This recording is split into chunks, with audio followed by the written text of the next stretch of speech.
আসসালামু আলাইকুম ভাই। ওয়ালাইকুম আসসালাম। কে বলছেন? আমি পিয়া বলতেছি। পিয়া, কেমন আছেন আপনি? ভালো আছেন পিয়া? জি আলহামদুলিল্লাহ। মাশাল্লাহ, ভালো আছেন পিয়া। কোথা থেকে বলতেছেন? আপনার দেশের বাড়ি কোথায়? আমার দেশের বাড়ি বরিশাল, আমি থাকি হেমায়তপুর, সাভার। আচ্ছা, কে কে কে আছে বর্তমান ফ্যামিলিতে আপনার সাথে পিয়া? আমার আল্লাহ ছাড়া কেউ নাই, ছোটবেলা বাবা মা মারা গেছে, আমি এখন এক দোকানে কাজ করি, একাই থাকি। আচ্ছা, তো বর্তমানে কাজ বাজ করে চলতেছেন। বিয়ে শাদী হয়েছে আপনার? হ্যাঁ, আমার বিয়ে হয়েছিল, চলে গেছে, ও একটা বাচ্চাও আছে, বাচ্চাটা নিয়ে চলে গেছে। আচ্ছা, তো স্বামী ছাড়া একা আছেন কতদিন আপনি? 4 বছর। আচ্ছা, তো দর্শক শুনতে থাকুন আজকে পিয়ার জীবনের গল্পগুলা। ধৈর্য সহকারে ফুল ভিডিওটি দেখলে মোবাইল নাম্বার পেয়ে যাবেন, সরাসরি যোগাযোগ করতে পারবেন পিয়ার সাথে। তো পিয়া, এখন কি আপনি একাই থাকেন না কোনো আত্মীয় স্বজন বা কোনো গার্জিয়ান আছে আপনার সাথে? না, আমি একাই থাকি, একটা মেস নিয়ে, রুম শেয়ার করে। আচ্ছা আচ্ছা। তো দেশের বাড়িতে জায়গা সম্পত্তি আছে কিছু পিয়া আপনার নামে? না, আমার জায়গা সম্পদ কিছুই নেই। আচ্ছা আচ্ছা। তো আত্মীয় স্বজন কেউ আছে দেখার মতো আপনাকে? আমাকে দেখার মতো কেউ নেই আল্লাহ ছাড়া। আচ্ছা, তো বিয়ে শাদীটা কি একাই করছিলেন না দেখে শুনে? না, ছিল একটা খালা, ওনরা দিছিল, তো ওনরা নাই, মারা গেছে গা।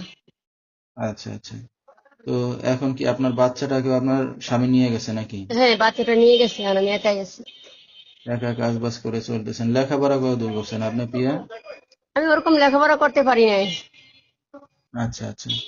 তো এখন ইয়ং বয়স একটা বাচ্চার মা হিসেবে ভবিষ্যতে কি চিন্তা ভাবনা আছে বা কি উদ্দেশ্য করে আসছেন মিডিয়ার সামনে?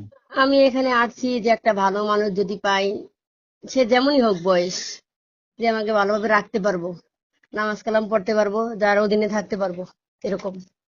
এরকম একটা মানুষ পাইলে কি বিয়ে শাদী করবেন? হ্যাঁ, আমি এরকম একটা মানুষ পেলে বিয়ে শাদী করবো। আচ্ছা, দর্শক ভাইরা এখন কিভাবে যোগাযোগ করবে আপনার সাথে? আমার যে নাম্বারটা আছে, এই নাম্বারটা যোগাযোগ করতে পারবো।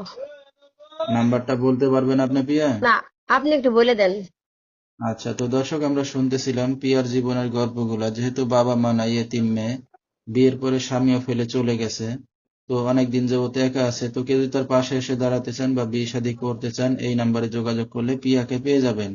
017-899-5 তিনটা 8 লাস্টে 7, এই নাম্বারটাই হলো পিয়ার।